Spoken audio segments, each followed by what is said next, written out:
জাহিদুর রহমান যার কথা শুনছি আমি ইদানিং, তারও দেখলাম যে সিন্ডিকেটের মধ্যে তারও নাম আছে। 12 তারিখ পর্যন্ত ঠেকায় রাখতে হবে, গভর্নমেন্ট পাওয়ারে আসলে তখন আমাদের জাহিদ ভাই ফুল পাওয়ার। জামাতে ইসলামের ৭১-এর ভূমিকা কি ছিল? আমাদের স্বাধীনতা বিরোধী ছিল। আর আমি কোট অ্যান্ড কোট সুশীল না, আমি একেবারে পরিষ্কার পলিটিক্যাল অ্যাক্টিভিস্ট। তোমার থেকে নিয়ে আমরা কোথায় যাব? তোমার জিনিস তোমার কাছেই থাকবে। আমি আব্বুকে বোঝাবো এদের কথা না শুনুক, আব্বু আমাদের কাছে ফেরত চলে আসুক।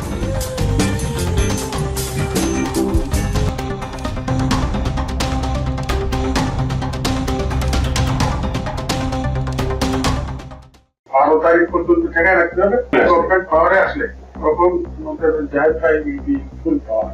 পুলিশ শুধু ওয়েট করতেছে যে আমাদের কিছু দেখায় না কোথাও। কল রেকর্ডটি ইউরোপিয়ান ইউনিভার্সিটি অব বাংলাদেশের একজন শিক্ষার্থীর সাথে বিশ্ববিদ্যালয়ের সাবেক চেয়ারম্যান এবং পলাতক আওয়ামী দোসর মকবুল খানের কথোপকথনের।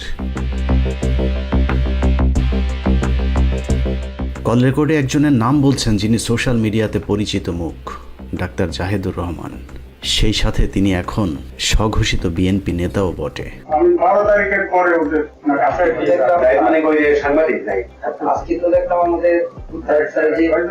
ঘটনার সারসংক্ষেপ বুঝতে হলে একটু পিছন থেকে শুরু করতে হবে। মাসখানেক আগে একটি অনুসন্ধানী প্রতিবেদন প্রকাশিত হয় 15 মিনিটসে। সে অনুসন্ধানে উঠে আসে কিভাবে টকশো বক্তা জাহিদুর রহমান এবং ইউটিউবার মাসুদ কামাল সাবেক ছাত্রলীগ নেতা মঞ্জুরুল আলম পান্নাদের যোগ সাদস্যে ফারজানা আলম নামের এক দেহ ব্যবসায়ী মাঠ কাঁপিয়ে বেড়াচ্ছেন।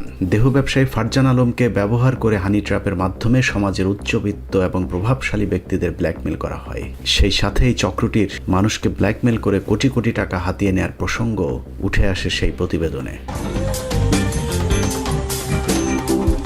15 মিনিটসের অনুসন্ধান থেকে জানা যায় ব্ল্যাকমেল চক্রের সাথে জড়িত ডক্টর জাহিদুর রহমান বেসরকারি বিশ্ববিদ্যালয় ইউরোপিয়ান ইউনিভার্সিটি অব বাংলাদেশের সাবেক চেয়ারম্যান মকবুল আহমেদ খানকে ট্র্যাপে ফেলে দখলবাজিতে মেতে ওঠে মাসুদ কামাল জাহিদুর রহমানের নেতৃত্বে একটি চক্র।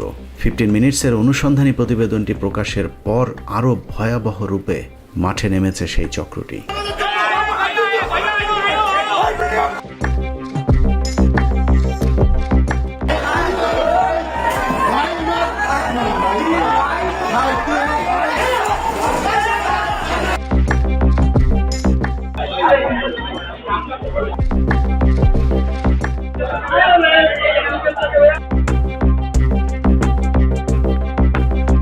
মকবুল খানের পরিবারের লোকজনের কারণে প্রতারক চক্রের প্রথম পদক্ষেপ ব্যর্থ হবার পর জোরপূর্বক বিশ্ববিদ্যালয়টি দখলের পরিকল্পনা করে জাহিদুর রহমান গং। বিশ্ববিদ্যালয়ে কয়েক দফা হামলা চালিয়ে আতঙ্ক সৃষ্টি করে অবশেষে সন্ত্রাসীদের দ্বারা পুরো বিশ্ববিদ্যালয়টি এখন তাদের দখলে নেওয়া হয়েছে। বৈধভাবে যারা এখন বিশ্ববিদ্যালয়টির মালিক তারা শুধুই খাতা কলমে মালিকানা ভোগ করছেন। গত 27 তারিখে ক্যাম্পাসে ঘটে যাওয়া সহিংসতায় আমি আক্রমণের শিকার। আমার উপর ব্যাট দিয়ে আক্রমণ করে ল ডিপার্টমেন্টের ইমরান হোসেন জয়। সে আমাকে ব্যাট দিয়ে সজোরে আঘাত করে। 2 তলায়, আমাদের ভার্সিটির 2 তলায় আমি তখন দাঁড়িয়েছিলাম। হুট করে ইমরান হোসেন জয়, সে ভার্সিটির রাষ্ট্রীয় স্টুডেন্ট, সে লোহার বেসবল ব্যাট দিয়ে আমার উপর আঘাত করে। আমি হুট করে কিছু বুঝতে পারিনি। এই হামলায় বিশেষভাবে জড়িত ছিল ইমরান হাসান জয়, অন্য ডিপার্টমেন্টের সামির, ল ডিপার্টমেন্টের মেহেদি। তাদের মূল উদ্দেশ্য ছিল ভার্সিটিকে বেআইনিভাবে দখল করা। তারা তাদের আধিপত্য বিস্তার, দখল করে রাখা, সাধারণ শিক্ষার্থীরা যেন মুখ না খুলতে পারে তাদের অন্যায়ের বিরুদ্ধে। এই জন্য তারা একটা মিথ্যা বানোয়াট বানাচ্ছে যে আমি শিবিরের পোস্টেড নেতা। আমার আসলে রাজনৈতিক সম্পৃক্ততা নেই। এদের পিছনে যে মদতদাতা রয়েছে, আমরা চাই তাদেরও দ্রুত বিচারের আওতায় আনা হোক এবং কঠোর বিচার করা হোক এদের। আমি এই হামলার তীব্র প্রতিবাদ ও নিন্দা জানাই এবং তাদের সর্বোচ্চ বিচারের দাবি জানাচ্ছি। বিএনপির চেয়ারপারসন তারেক রহমানের ঘনিষ্ঠ এক ব্যক্তির নাম ভাঙিয়ে জাহিদুর রহমান আরজেএসসিকে চাপ প্রয়োগ করে বিশ্ববিদ্যালয় পরিচালনার একটি ভুয়া বোর্ড গঠন করেছেন। মজার বিষয় হলো ওই বোর্ডের সেক্রেটারি হিসেবে যাকে রাখা হয়েছে সেই ফারজানাকেই জাহিদুর রহমান এবং মাসুদ কামালেরা হানি ট্র্যাপ হিসেবে ব্যবহার করেছিলেন বিভিন্ন জায়গায়। আরজেএসসির যোগসাজশে বানানো ভুয়া ওই কমিটির হাতে ভার্সিটির নিয়ন্ত্রণ নিতে স্থানীয় বিএনপির কিছু চিহ্নিত সন্ত্রাসীদের ব্যবহার করেছে জাহেদ, মাসুদ কামালেরা।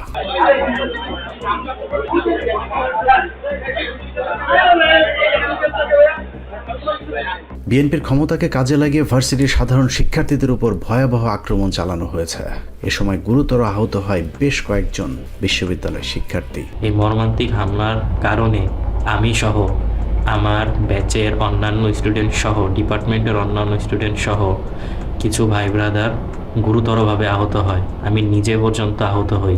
তারা বেশ কিছুদিন ধরেই আমাদের ইউনিভার্সিটিতে দখল করেই এক প্রকার বসে আছে। এই হামলায় আমাদের সাধারণ শিক্ষার্থীদের মধ্যে অনেকেই আহত হয়েছে।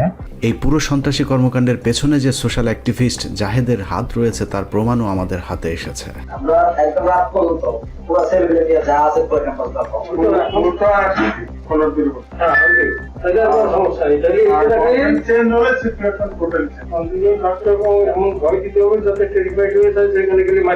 আমাদের হাতে আসা একটি অডিও রেকর্ড থেকে জানা যায়, আগামী 12 তারিখের নির্বাচন পর্যন্ত ভার্সিটি দখল করে রাখতে মকবুলকে নির্দেশ দেন জাহেদুর রহমান। সংসদ নির্বাচনের পর বিএনপি সরকার গঠন করলে ভার্সিটির নিয়ন্ত্রণ পুরোপুরি নিজেদের হাতে নেবেন বলে মকবুলকে আশ্বস্ত করেছেন জাহেদ। 12 তারিখ পর্যন্ত ঠেকায় রাখতে হবে। গভর্নমেন্ট পাওয়ারে আসলে তখন জাহেদ ভাই ফুল পাওয়ার। উনি শুধু ওয়েট করতেছে যে আমার এই ঠেকায় না কোথাও না কাছে 12 তারিখ বিএনপি ক্ষমতায় আসলে কিভাবে বিশ্ববিদ্যালয় নিজেদের দখলে নেওয়া হবে সেই প্রস্তুতির কথাও মকবুলকে জানিয়েছেন জাহেদুর রহমান। তোমাদের কাজ নেই, তাদের মধ্যে এখন এই সৃষ্টি করে রাখা সর্বোচ্চ চেষ্টা করবে।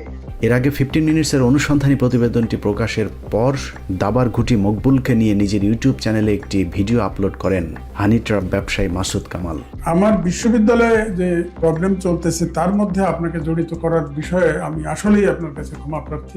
মাসুদ কামালের সেই ভিডিও নিজের সোশ্যাল মিডিয়াতে শেয়ারের পাশাপাশি নিজেও পৃথক আরেকটি ভিডিও নিজের ব্যক্তিগত ইউটিউব চ্যানেলে প্রকাশ করেছেন আরেক হানি ট্রাপ ব্যবসায়ী জাহেদুর রহমান। একটি বেসরকারি বিশ্ববিদ্যালয় ইউরোপিয়ান ইউনিভার্সিটি অব বাংলাদেশের সাথে আমার নাম জড়িয়ে কিছু কথা হয়েছে। দুজনেই তাদের ভিডিওতে মকবুল আহমেদকে ব্যবহার করেছেন। হানি ট্র্যাপের শিকার মকবুলের পক্ষে সোশ্যাল মিডিয়াতে এই চক্রের শিখিয়ে দেয়া বক্তব্যের বাইরে যাবার কোনো উপায় ছিল না। আমি যা শুনছি যে ওনারা একটা বড় ধরনের অ্যামাউন্ট দিছে, উনি এটা করে দিছে। মাসুদ কামালের সাথে আলোচনায় যুক্ত হয়ে মকবুল আহমেদকে অনেক অভিযোগ নিয়ে কথা বলতে দেখা গেছে। মাসুদ কামালের এক প্রশ্নের উত্তরে কোনো ধরনের তথ্য প্রমাণ ছাড়া মকবুল বলেন, 15 মিনিটস অনুসন্ধানী প্রতিবেদনটি প্রকাশের জন্য আমাকে নাকি 1 কোটি টাকা ঘুষ দিয়েছে মকবুল খানের ছেলে। এর পিছনে একটা বড় ধরনের অঙ্ক, 1 কোটি 1.5 কোটি টাকা খরচ করেছে। এই ইলিয়াস, এই নাম আমি জীবনে প্রথম তাকে দিয়ে একেবারে ভুয়া একটা করেছে। আজগুবি মানে আপনি বলতে চাচ্ছেন যে টোটাল কাহিনীটাই আজগুবি কাহিনী, এটা বানানো উদ্ভট এবং আজগুবি। একইভাবে ছেলের বিরুদ্ধে জমি দখল, ভার্সিটির পদ দখল, শেয়ার কারসাজি, ব্যক্তিগত নির্যাতন এবং মামলা প্রসঙ্গেও মকবুলকে মিথ্যাচার করতে উৎসাহ দেন মাসুদ কামাল। নাটক আবেগঘন করতে মাসুদ কামাল মকবুল হোসেনকে বলতে বাধ্য করেন তার ছেলে মেয়েরা নাকি তাকে বাড়ি থেকে বের করে দিয়েছে। তার নিজের পুত্র ওই ভার্সিটিতে একটা কৃত্রিম সংকট তৈরি করে তাকে সেই ভার্সিটি থেকে বের করে দেয়। একমাত্র পুত্র আপনাকে বেসিক্যালি ট্রাস্টি বোর্ড থেকে বের করে দিয়েছেন। মানে আপনি কি আপনার নিজের বাসায় এখন থাকেন না? আমি আমার বাসায় থাকি না। এসব অপপ্রচারের প্রেক্ষিতে আমাদের পক্ষ থেকে মকবুল আহমেদের সাথে বারবার যোগাযোগ করা হলেও তাকে পাওয়া যায়নি। হানি ট্র্যাপের শিকার মকবুল কথা না বললেও ইউরোপিয়ান ইউনিভার্সিটির বর্তমান চেয়ারম্যান এবং মকবুল খানের একমাত্র ছেলে আহমেদ ফরহাদ তানিম সহ মকবুল খানের 2 মেয়ে আমাদের সাথে কথা বলেছেন। ফার্স্ট দেখে আমি অবাক হয়েছি, এই চিঠি দিয়ে আদান প্রদান করে আমার বাবাকে সে একটা জালের মধ্যে আটকে ফেলে। উনি ওইখানে দাবি করছে যে আগের বোর্ডের থেকে আমরা 3-4 মেম্বারকে সরিয়ে দিয়েছি। এটা কখনোই সম্ভব না। এটা আসলে একটা সিন্ডিকেট। ফরজানা আলম, জায়েদুর রহমান এবং মুন্না, পাখি, এরকম আরও অনেক কিছু। রাইট অ্যাবাউট নাও মাই চাচা অ্যাজ ওয়েল, মঞ্জু। মাসুদ কামালের ইউটিউব চ্যানেলে মকবুল আহমেদের করা অভিযোগের বিষয়ে প্রথমেই কথা হয় মকবুল আহমেদ খানের ছেলে এবং ইউরোপিয়ান ইউনিভার্সিটির বর্তমান চেয়ারম্যান ফরহাদ তানিমের সাথে। তিনি বলেন, একজন নারীকে কাজে লাগিয়ে জাহেদ, মাসুদ কামাল গং তাদের পরিবারে অশান্তি তৈরি করেছেন। অনেকে বলে ওনার সাথে আমার বাবার কিছু অবৈধ সম্পর্ক ছিল এবং আমরা এতগুলা চিঠি পাই ওনার লেখা, আমার বাবাকে দেয়া চিঠিগুলোতে উনি বিভিন্ন সময় বিভিন্নভাবে আমার আব্বাকে মানে ইনফ্লুয়েন্স করার চেষ্টা করেছেন, বিভিন্নভাবে ওনাকে মানে উনি অসহায় এরকম বলতে চেয়েছে, উনি বলতে চেয়েছে আমাকে সমাজ গ্রহণ করছে না তোমার জন্য। ওনাকে যে আসলে মিসগাইড করলো এই মহিলাটা, ওনার চিঠিগুলো পড়লে আপনি বুঝবেন ওনাকে আসলে দীর্ঘদিন ধরেই উনি একটা একটা ধোয়ার মধ্যে রেখেছে। এমন একটা অবস্থা হয়ে গেছে যে মানে আমার কাছে কষ্ট লাগে যে এই মহিলা আবার তার হাজব্যান্ড নিয়ে ঘুরে। এটা কেমন হাজব্যান্ড যে তার ওয়াইফকে সে আমার বাবার সাথে এইভাবে লাগিয়ে দিয়েছে। ওনারা যেটা করছে ওনাকে এমনভাবে মোটিভেট করে রাখছে, এমনভাবে একটা রং ইনফ্লুয়েন্সের মধ্যে ওনাকে রাখছে যে কোনোভাবেই আর ওনাকে আমরা এখান থেকে ফেরত আনতে পারছি না। তানিমের বাবা মকবুল খান ইউটিউবার মাসুদ কামালের চ্যানেলে আমাদের বিরুদ্ধে 1 কোটি টাকা চাঁদার যে দাবি করেছেন সেই বিষয়টিও অস্বীকার করে প্রমাণ দেখানোর চ্যালেঞ্জ ছুড়ে দিয়েছেন ফারহাদ তানিম। আসলে আমাদের কয়েক কোটি টাকা ইলিয়াস হোসেন সাহেবকে তো ফার্স্ট অফ অল আমি চিনতামই না। আমি পরে এইটা জানতে পারি। আমি আসলে জাহিদুর রহমান সাহেবকে চিনতাম, কারণ উনি আমাকে খুবই ঝামেলা দিয়েছে আমাদের সবাইকে। টাকা দিয়ে যদি এত সহজেই সব করা যায় তাহলে আমার ফাদারের কাছে অনেক টাকা আছে, আর আমরা টাকা দিব ইলিয়াস হোসেন সাহেবকে তো আমরা ওইভাবে জানতামই না। ওনাকে আমি কোথা থেকে টাকা দিব? তো আমার কাছে ভালো লেগেছে ইলিয়াস হোসেন সাহেব যে 15 মিনিটস প্রোগ্রামটা করেছে, উনি কিন্তু প্রত্যেকটা জিনিস প্রত্যেকটা কথার সাথে উনি কিন্তু একটা প্রমাণ দিয়েছেন, বা উনি অন্তত একটা কিছু উনি পেশ করেছেন। কেউ যদি এটা চ্যালেঞ্জ করে তাহলে সে আসুক, এসে এটাকে চ্যালেঞ্জ করুক যে উনি কথাটা বলেছেন এটা ভুল কথা, তো এটা কেউ মিথ্যা প্রমাণ করুক। তো এই চ্যালেঞ্জ কিন্তু ওনারা কেউ করেন নাই। কিন্তু আমি যদি ইলিয়াস হোসেন সাহেবকে টাকা দিয়ে থাকি, ওনারা যদি এটা এইভাবে করে বলছেন, ওই প্রেক্ষিতে তো ওনারা এই কথাটা বলছেন যে আমি হয়তো টাকা দিয়েছি, যেহেতু ওনাদের বিষয়টা এসেছে আগের রিপোর্টে আমি যে দেখেছি। তো ওনারা যেহেতু বলছে আমি যেমন প্রমাণ দিতে পেরেছি, তাহলে ওনাদেরকে আপনাদের বলা উচিত ওনারা প্রমাণ দেখ আমি যে কয়েক কোটি টাকা দিয়েছি, বা 1 কোটি টাকাও যদি দিয়ে থাকি, বা আমি যদি 10 টাকাও দিয়ে থাকি, সেটার যদি কোথাও কোনো প্রমাণ থাকে, এটা তো একটা বড় অঙ্কের টাকা, রাতের অন্ধকারে তো আর দেওয়ার সম্ভব হবে না। তো প্রমাণ যদি কেউ দেখাতে পারে আমি মেনে নিব আমি টাকা দিয়েছি। হ্যাঁ, 24-এর 5 আগস্টের পর ভার্সিটির সাধারণ শিক্ষার্থীদের আন্দোলনের মুখে চেয়ারম্যানের পদ থেকে পদত্যাগ করতে বাধ্য হন মকবুল হোসেন। পরে অন্য বোর্ড মেম্বার এবং শিক্ষার্থীদের চাওয়ার প্রেক্ষিতে ভার্সিটির চেয়ারম্যানের পদে বসেন মকবুল খানের পুত্র ফারহাদ তানিম। অথচ মাসুদ কামালের আলোচনায় যোগ দিয়ে মকবুল বলেন তার ছেলে তাকে জোরপূর্বক সরিয়ে দিয়ে চেয়ারম্যানের পদে বসেছেন। 5 আগস্টের পর আমি যখন এখানে যাই, তো তখন আমরা যে কোনোভাবে আমাকে এখানে যারা শিক্ষক ছিলেন, যারা শিক্ষার্থী ছিলেন, তারা আন্দোলন করে আমার ফাদারকে এখানে সরিয়ে দেওয়ার পরে আমাকে ওনারা চেয়ারম্যান হিসেবে এখানে বসানোর পরে আমি একটা দল দেখি বলতেছে যে ওনার বৈধতা কী। তো এরপরে আমি এটা নিয়ে একটু স্টাডি করা শুরু করলাম যে ওনারা আসলে কী বলতে চাচ্ছে। তখন আমি দেখলাম যে ট্রাস্টি বোর্ডটার মধ্যে কিছু ঝামেলা আছে। তো আমি ট্রাস্টি বোর্ডটাকে নিয়ে কাজ করা শুরু করতে যে আমি দেখলাম যে আমার ফাদার আপনার 15 সাল থেকে ভিসি ছিলেন, ভাইস চ্যান্সেলর ছিলেন ইউনিভার্সিটি। উনি যখন ভিসি হন তখন উনি ট্রাস্টি বোর্ড থেকে পদত্যাগ করেন। নিয়ম হচ্ছে যে ইউনিভার্সিটিতে কোনো পজিশনে বা পোস্টে থাকলে উনি ট্রাস্টি বোর্ডে থাকতে পারবেন না। ট্রাস্টি বোর্ডের কেউ ইউনিভার্সিটির কোনো কিছুর সাথে জড়িত থাকতে পারবে না, তারা সব কিছু পরিচালনা দেখাশোনা করবেন। তো উনি যখন এই ভিসি হলেন তখন তো উনি স্বাভাবিকভাবে পদত্যাগ করলেন, ট্রাস্টি বোর্ডে উনি ছিলেন না। তো 15 সালের পর থেকে আর উনি ট্রাস্টি বোর্ডে ঢুকতে পারেননি। এর মধ্যে বেশ অনেক ওই ফারজানা আলম এবং ওনার অ্যাসোসিয়েটদের দ্বারা ওনারা অনেক রকম অনিয়ম দুর্নীতি এখানে করেন, যেই কারণে কিন্তু এখানে একটা মানে আস্তে আস্তে করে একটা আনরেস্টের সৃষ্টি হয়। এবং ওনাকে সরিয়ে দেওয়ার জন্য কিন্তু ইউজিসি থেকেও আমাদের ইউনিভার্সিটিতে 2022 সালে একটা কমপ্লেন লেটার সাবমিট করা হয়। একটা তদন্ত করে তারা এখানে উল্লেখ করে দেয় যে ওনাকে অতি সত্বর ট্রাস্টি বোর্ডের থেকে সরানো হবে এবং উনি ভাইস চ্যান্সেলরও কখনো হতে পারবে না। মাসুদ কামালের আলোচনায় যোগ দিয়ে মকবুলকে বলতে শোনা যায় ঢাকার শ্যামলীর একটি পারিবারিক জায়গা জোর করে নিজের নামে লিখে নিয়েছেন তার পুত্র ফরহাদ তানিম। তবে ফরহাদ জানিয়েছেন ওই জমি শুরু থেকেই তার নামেই নথিভুক্ত ছিল। এই জায়গাটা তখন আমার নামে রেজিস্ট্রি করা হয়। এই জায়গাটা কখনোই আসলে ইউরোপিয়ান ইউনিভার্সিটির নামে রেজিস্ট্রেশন ছিল না। জাস্ট কার্যকলাপ শুরু করার জন্য প্রাথমিকভাবে একটা ডিড করা হয়েছিল, এর বাইরে কিছুই না। আর এইটা যে সত্যি কথা বলতে যে এইটা উনি আমার নামে লিখে দেয়, এটা এমন না যে আমি জালিয়াতি করে, এটা তো আসলে সম্ভব না। উনি আমার নামে এটা করে দেয় এবং এটারও প্রমাণ আছে। ওনাকে খুব মিসগাইড করছে একটা গ্রুপ, খুব সাংঘাতিকভাবে। তো ওনারাই হয়তো ওনাকে বুদ্ধি দিয়েছে যে এটা তো ইউরোপিয়ান ইউনিভার্সিটির নামে ছিল, তাহলে এটা ওর নামে চলে গেল কেন। এই জিনিসটা নিয়ে ওনারা আর কি হেনস্থ করা এক ধরনের, আমাদেরকে ওনারা প্রতিনিয়ত এভাবে হেনস্থ করছে। তো এটা এক ধরনের আমাদেরকে একটা হেনস্থ করা, এছাড়া আর কিছুই না। যেই ফারজান আলম নামের দেহ ব্যবসায়ীর সাথে অন্তরঙ্গ ভিডিও করিয়ে মকবুল হোসেনকে জিম্মি করা হয়েছিল, ওই নারীর সাথে তার বাবার কোনো বৈধ সম্পর্ক নেই বলেও সাফ জানিয়েছেন ইউরোপিয়ান ইউনিভার্সিটির বর্তমানে এই চেয়ারম্যান। আমাদের কোনো সমস্যা ছিল না, আমরা এটা অ্যাকসেপ্ট করে নিতাম একটা লিগ্যাল রিলেশনশিপের মধ্যে উনি যদি যেতেন। কিন্তু একটা ইলিগাল রিলেশনশিপের মধ্যে থেকে উনি ওনাকে দিয়ে এই সমস্ত রং কাজ করাচ্ছে এবং একটা ফ্যামিলিকে ধ্বংস করে দিচ্ছে, ভেরি আনফর্চুনেট। আমরা খুবই এটা নিয়ে আমরা খুব যন্ত্রণার মধ্যে আছি, আমরা ভালো নাই।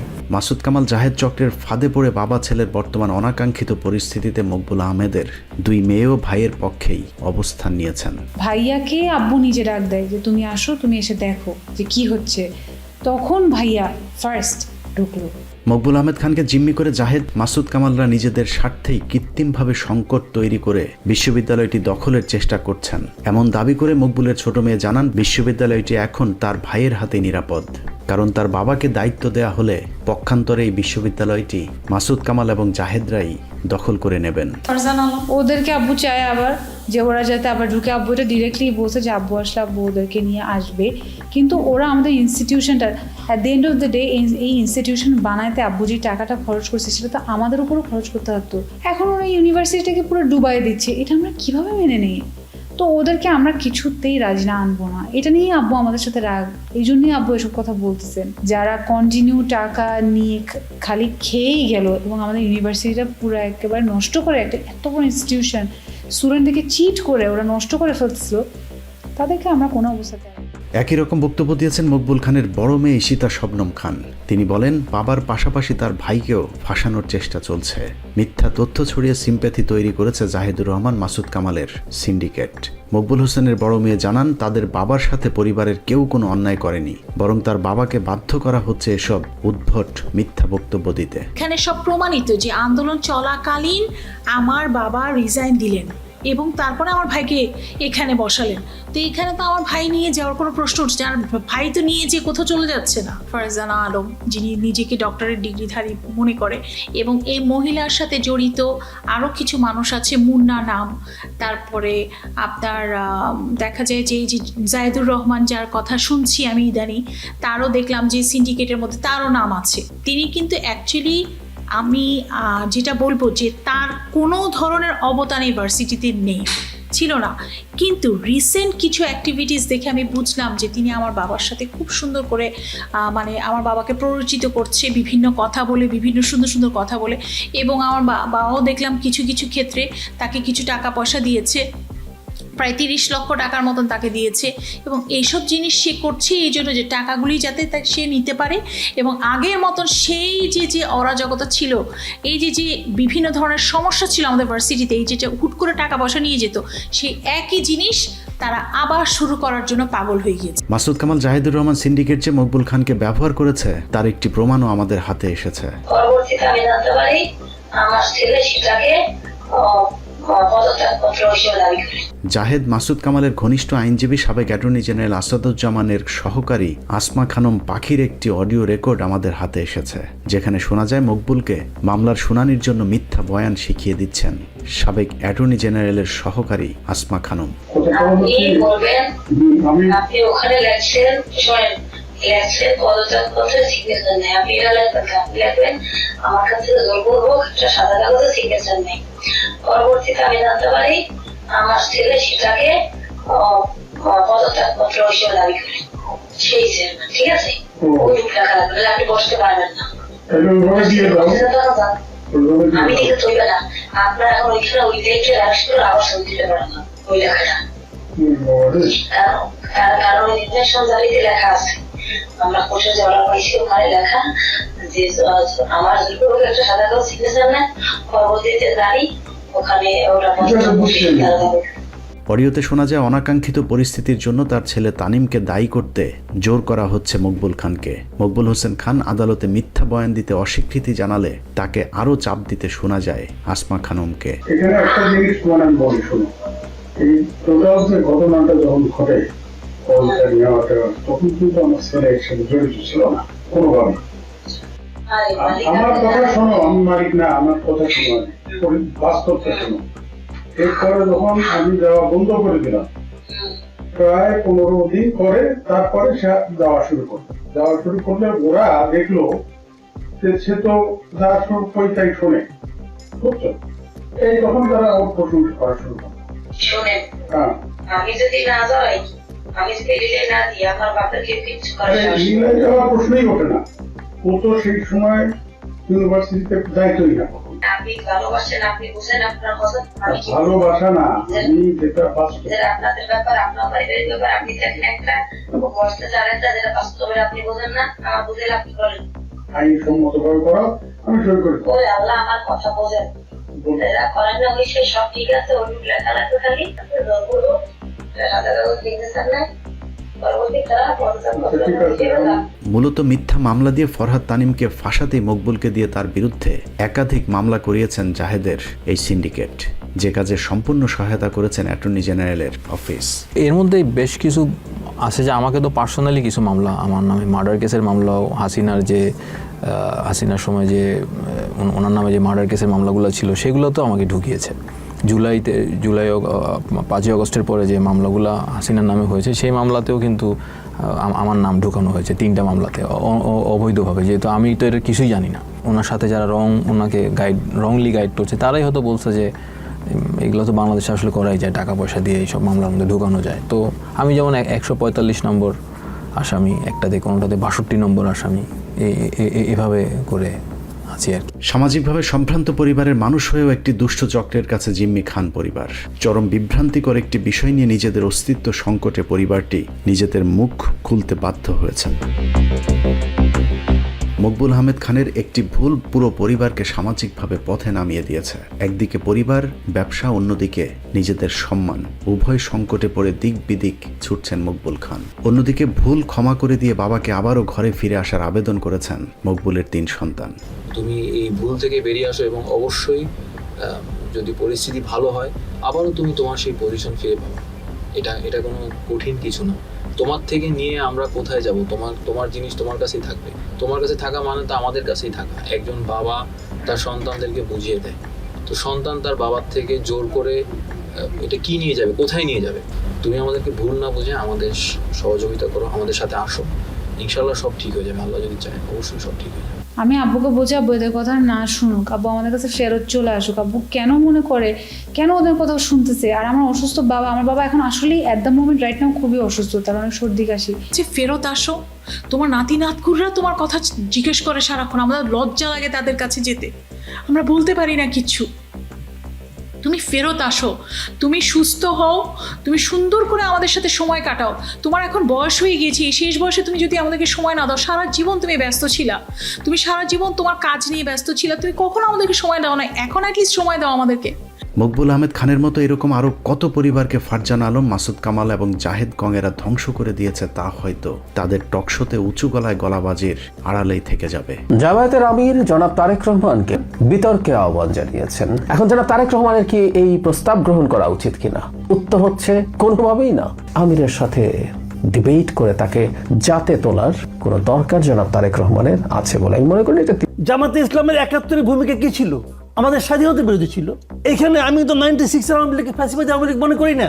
আমি পেশায় ডাক্তার না, আমি ঘটনাচক্রে ডাক্তারি পাশ করেছিলাম। আর আমি কোট অ্যান্ড কোট সুশীল না, আমি একেবারে পরিষ্কার পলিটিক্যাল অ্যাক্টিভিস্ট। জামাতের ভোট আমার বিবেচনায় খুব বেশি হলে আপনার 7 থেকে 10% বাংলাদেশে। অন্যদিকে চোখের সামনে একটি পরিবারকে ধ্বংস করে দেয়া এরকম একটি চক্রকে আইনের আওতায় না এনে রাষ্ট্রের সর্বোচ্চ আইন কর্মকর্তার অফিস কিভাবে অনৈতিক কাজে যুক্ত হতে পারে সেটা নিয়েও প্রশ্ন উঠেছে। সেই সাথে প্রশ্ন উঠেছে আর কত মানুষের জীবন গেলে এদেশে আইনের শাসন প্রতিষ্ঠা হবে। অন্যদিকে একটি রাজনৈতিক দল ক্ষমতায় আসার আগেই যদি তাদের নাম ভাঙিয়ে দখলবাজি চলতে থাকে তাহলে তাদের উপর মানুষ কিভাবে আস্থা রাখবে সেই প্রশ্ন থাকলো। আল্লাহ হাফেজ।